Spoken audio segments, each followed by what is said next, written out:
అదే మాదిరిగా higher trust maintain చేయాలని, 100% రెడీనెస్ రికార్డ్స్ అన్ని ఎస్టాబ్లిష్ చేయాలని, పాజిటివ్ పబ్లిక్ పర్సెప్షన్,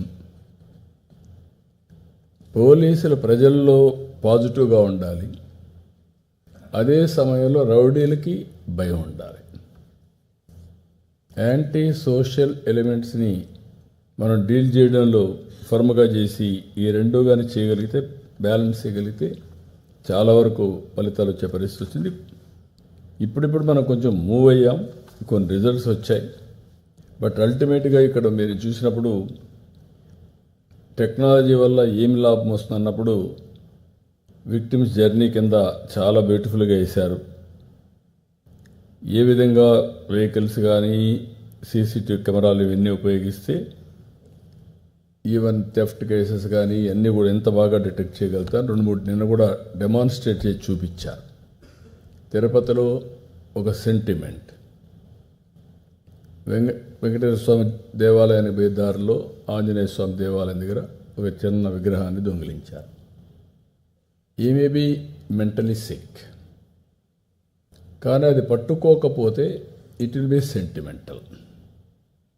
ప్రజల్లో ఒక అపోహ, ఇది కావాలని జరిగింది, ఎవరో చేశారు, వీళ్ళు చేయలేదు, పోలీసులు ఏం చేయలేకపోతుందని వచ్చేది. Within 24 hours we're able to capture, establish చేశాం. ఇలాంటివి వచ్చినప్పుడు మొన్న కూడా ఒక కేసు వస్తే ఈవెన్ తెలుగుదేశం అయితే కూడా I took firm action against women వచ్చినప్పుడు గట్టిగా యాక్షన్ తీసుకున్నాం. అదే సమయంలో మొన్న కూడా మీరు చూస్తే ఇక్కడ 2 ఉన్నాయి. పోలీసు ప్రైడ్ రావాలంటే ఎవరు క్రైమ్ చేసినా క్రైమ్ను కంట్రోల్ చేస్తూ, రూలింగ్ పార్టీ ఉన్నప్పుడు గవర్నెన్స్లో మాకు 2 రెస్పాన్సిబిలిటీ ఉంటాయి. 1 responsibility law and order maintain చేసి ప్రజల్లో మంచి పేరు తెచ్చుకోవడం. అదే సమయంలో that is beauty of democracy.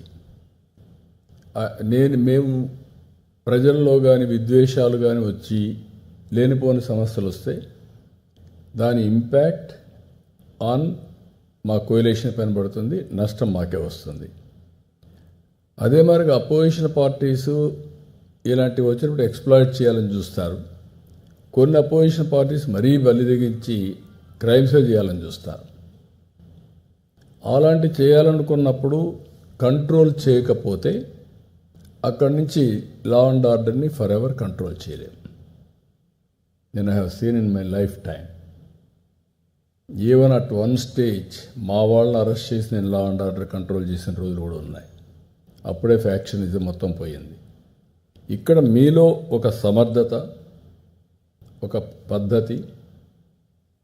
ఈరోజు నిన్న మొన్న మీరు చూస్తే ఒక డీస్టెబిలైజ్ చేయడానికి కానీ, విక్టిమైజ్ చేయడానికి కానీ, బ్లాక్మెయిల్ చేయడానికి కానీ సోషల్ మీడియాని క్యారెక్టర్ అసాసినేషన్ కింద ఉపయోగించుకొని అక్కడి నుంచి ఇష్టానుసారంగా చేసే పరిస్థితి వస్తున్నారు. అంటే దాన్ని చూసిన తర్వాత అట్ 1 stage ఒకప్పుడైతే హైకోర్టులో కూడా సిబిఐకి రెఫర్ చేసి దానిపైన కూడా రిజల్ట్స్ రాని పరిస్థితి వచ్చింది. అంటే మనమంతా పోలీసు వ్యవస్థ నిర్వీర్యం అయిపోయింది అనిపించే పరిస్థితికి వచ్చింది ఆ రోజు. అందుకే నేనేమంటానంటే ఇంకొక పక్కన మనం ఎంతమంది మన దగ్గర ఉండేవాళ్ళందరం, there are departments, there are units. ఇక్కడ స్టేట్ లెవెల్లో డిపార్ట్మెంట్స్ ఉన్నాయి, డిస్ట్రిక్ట్ లెవెల్లో ఎస్పీస్ ఉన్నారు, డివిజన్ లెవెల్లో డిఎస్పీస్ ఉన్నారు, సిఐ లెవెల్లో స్టేషన్ ఆఫీసర్, మీ సిఐ ఉన్నారు. ఎంతవరకు కింది వాళ్ళని ప్రాపర్గా ట్రైనింగ్ చేయగలుగుతున్నాం ఆన్ వర్క్,